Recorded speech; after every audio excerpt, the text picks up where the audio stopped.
How did a high school dropout become a multimillionaire?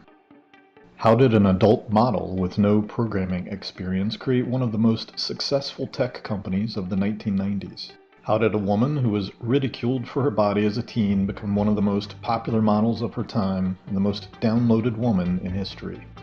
How did an exotic dancer who was arrested in a club and thrown into jail become a mentor to so many models and a veritable golden gateway to fame and to fortune?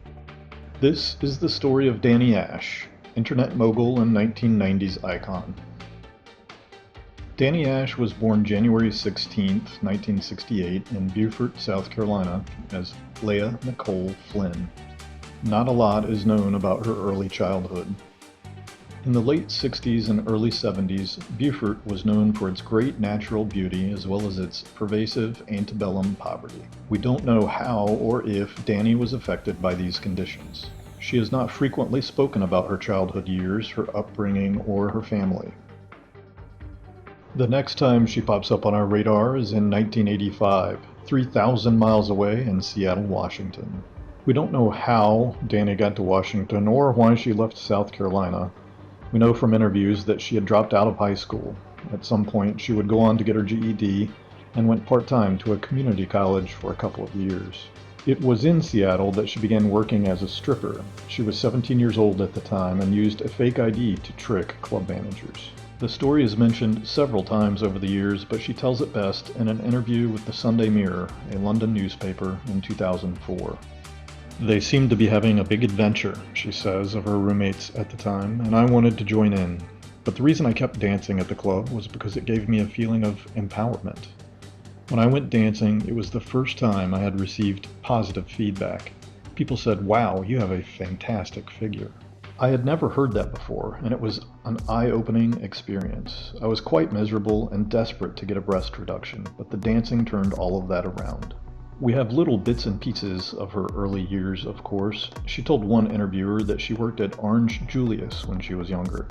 She told another that her mother was well endowed, that big boobs ran in her family. An interview blurb claimed that her mother's name was Rhonda, and at the time she ran an online business selling religious novelties. We are left to assume by her comments that she had a tough childhood. "When I was younger, I hated my figure," said Danni. "I was teased at school because I was so small with such huge breasts. I used to hate carrying them around and didn't like the way men used to look at me." The body that made her a target for remarks in childhood would earn her a different kind of attention as a stripper and a model. Her bright blue eyes and beautiful smile were often overshadowed by her curves. "I developed huge breasts at an early age, and breasts are a very sexualized thing. At an early age, I was getting a lot of sexualized attention. Eventually, I just felt that stripping kind of put all that stuff out on the table." She worked off and on at clubs in the Seattle area for about 5 years. In 1988, growing more comfortable with her body and more ambitious in her modeling, she spent her own money hiring a photographer to take photos she used to apply for Playboy's Anniversary Playmate search. She was rejected. We know that she met her future husband, Burt in 1990 or 1991. They met in a club where she was dancing. He wandered in and was of course captivated by her. He was a high-powered executive in the theater business. They went sailing on their first date, leading to the start of a forever relationship. They married a few years later. She moved to Los Angeles with Burt in 1990. At the time, and still to this day, LA was a city where women moved hoping to make it big as actors and models, and Danni was no different. She began to get steady work in a number of men's magazines. She also began doing softcore videos. These photo shoots continued her education about the adult industry and contributed to the experience she would soon leverage to launch her empire. In 1991, she submitted a new set of photos to Penthouse magazine. Like her experience with Playboy in 1988, she was again rejected.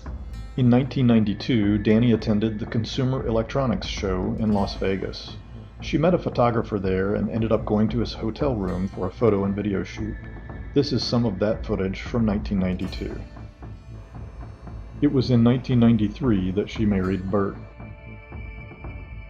At that point, she had built up enough of a reputation in the gentlemen's club business to star as a featured dancer. Although she loved the interaction in dancing, Danni did not enjoy life on the road or being away from her husband so much.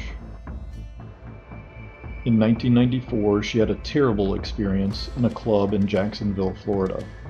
A club manager there assured her that it would be fine for her to do her normal routine, despite the fact that it was not a nude club. After her third or fourth show, a group of 13 police officers swarmed the stage after she took her top off. She was ultimately arrested for prohibited conduct. While dancing at the club, she had also been selling VHS videos of herself in which she was nude. The cops informed her this was illegal in their county. Danni spent the night in jail, and it was clearly a traumatic experience for her. It changed her fundamental view of dancing in clubs, touring, and traveling. Subsequently, it was in 1995 that Danni started her famous website, Danni's Hard Drive. She had ventured onto the internet a year or two before then and had discovered some of her photos in various Usenet groups. Before the rise of the internet, this material was much more rare and hard to come by, of course, so she was shocked at how popular she was and how devoted some of her fans were. She developed an insight that some men were more than casual consumers of glossy adult magazines with pictures of random women of the month. She realized how valuable the perception of a personal connection could be and how the internet could truly unlock her personal brand in ways that dancing in clubs simply could not. After making the decision to launch her own website, she met with several programmers who claimed they could help, but she was unimpressed. They didn't understand the scope of her vision, claimed what she wanted to do was impossible, or charged her a fortune and then kept failing to deliver. This is when she took matters into her own hands. On a vacation to the Bahamas with her husband, Danni bought and read the original HTML Manual of Style, as well as Negroponte's Being Digital book. She immersed herself and quickly taught herself how to code. She bought $8,000 worth of computer equipment and launched Danni's Hard Drive. That type of investment would be worth around $16,000 in today's dollars, so it was not a trivial investment or a trivial effort. Rather than just selling hard copies of her photos and VHS videos, she quickly launched a subscription option where fans could pay $19.99 per month to access all of her previous content as well as newly published content. This was unheard of at the time. Once her website launched, Danni never looked back. Danni and her team developed a proprietary streaming software that allowed customers to stream video content without additional software or add-ons. Danni deployed a unique affiliate system, opening up the promotion of her website to webmasters who would send their traffic to Danni and earn a commission on purchases. Danni's Hard Drive was tremendously successful. 2 years after its launch, revenue had grown from $60,000 to $2.5 million, with more than 17,000 active subscribers. It's hard to grasp how quickly Danni's business took off. She had an 81% resubscription rate with an unbelievably high customer satisfaction. She was gaining 700 to 1,000 new members each month. Danni reinvested much of those profits back into the company, building a $1 million all-digital studio in Los Angeles. Danni and her team leaned heavily on the studio for new content. They opened up chat rooms alongside live strippers. Danni conducted fun discussions with other models, often wearing little or nothing in a bedroom setting, that she called In Bed with Danni segments. They did a Naked Joke of the Week segment for years. They introduced behind-the-scenes footage that fans loved, often including oops moments, flubbed lines, and lots of laughter and joking around.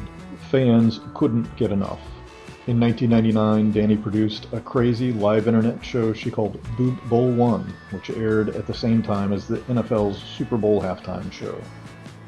Football fans who were given the choice between watching Stevie Wonder and Gloria Estefan sing versus watching Danni and several of her closest friends jiggle and giggle boosted her website traffic by over 50%. That type of live video was still somewhat rare in the adult industry in the late 1990s. It was Danni's vision to merge TV and internet, what she referred to as convergence, that shaped her business's technology strategy and made her stand out from the crowd. Within 5 years, by 1999, Her website raked in an incredible $5.2 million, with expectations to exceed $6 million in the year 2000. Danni was interviewed by Hard Copy Television in 1999, where she described her business and its accomplishments. She also appeared on The Howard Stern Show in 1999. Incredibly creative, Danni launched countless current event tie-ins with her content. The song Simply Irresistible, released in 1988 by English rock star Robert Palmer, had a famous music video where Palmer was surrounded by heavily made-up busty models in skimpy outfits. In 2002, Danni and her team did their own parody of this video, with even less clothing. Two other famous models at the time, Erica Campbell and Aria Giovanni, played along with Danni in the 28-minute-long video. In another video, she played Danny Croft in a parody of the Tomb Raider movie. She did a Martha Stewart prison living segment, a Danny for President video, a taxi cab confessions video, a humorous Bust Ghosters alongside a Naked Geographic Society. She left no stone unturned, churning out countless photo sets and videos showing her cooking, laying around the house, on vacation, sailing, wrestling, and boxing. They touched on every imaginable holiday over the years, including Halloween, Thanksgiving, Christmas, St. Patrick's Day. She thrilled sci-fi fans with a Star Trek parody, and constantly reinvented herself and many other models on a semi-daily basis. Nothing breeds contempt like success, and that kind of popularity kept a perpetual target on Danni's back. Conservative elements were constantly attacking her, vilifying her, and increasing the pressure on politicians to do a better job of regulating pornography on the internet. This controversy was ever present in Danni's career. She constantly faced prejudice and criticism. Many times lucrative deals and mainstream business partnerships fell through at the last minute because leaders got cold feet, worried about the public perception of being associated with Danni's industry. In August of 2000, Danni testified as part of a COPA Commission hearing on marketing adult materials online. Danni had always considered herself and her website softcore, although that definition tends to vary person by person. Danni did not do photo or video shoots with other men, and her website was predominantly a gathering place, as well as a launching pad for other female models. The growth trajectory of Danni's business was simply incredible. By 2001, she had 45 employees, 4.5 million unique visits per month to her site, and was making $6.5 million a year. At that point, she had 29,000 active subscribers, and the monthly fee had increased to $24.95 a month. Danni was a role model to many women in the industry. Mimi Miyagi, a Filipino-American model, said that the support Danni gave her and other women was incredible. She was definitely a mentor. When problems would arise or I needed business advice, she was there. She's a very honest and down-to-earth person. Danni appeared on episode 43 of The Man Show in 2001, a popular program hosted by Adam Carolla and Jimmy Kimmel. She was seen in this video from National Enquirer in 2001. In 2004, shortly after her 36th birthday, Danni sold her website to a New York businessman, John Morisano, for an undisclosed sum. There are reports the site was getting as many as 15 million hits per day. Danni retired, slipping from the public eye as she sold her company and exited the adult industry.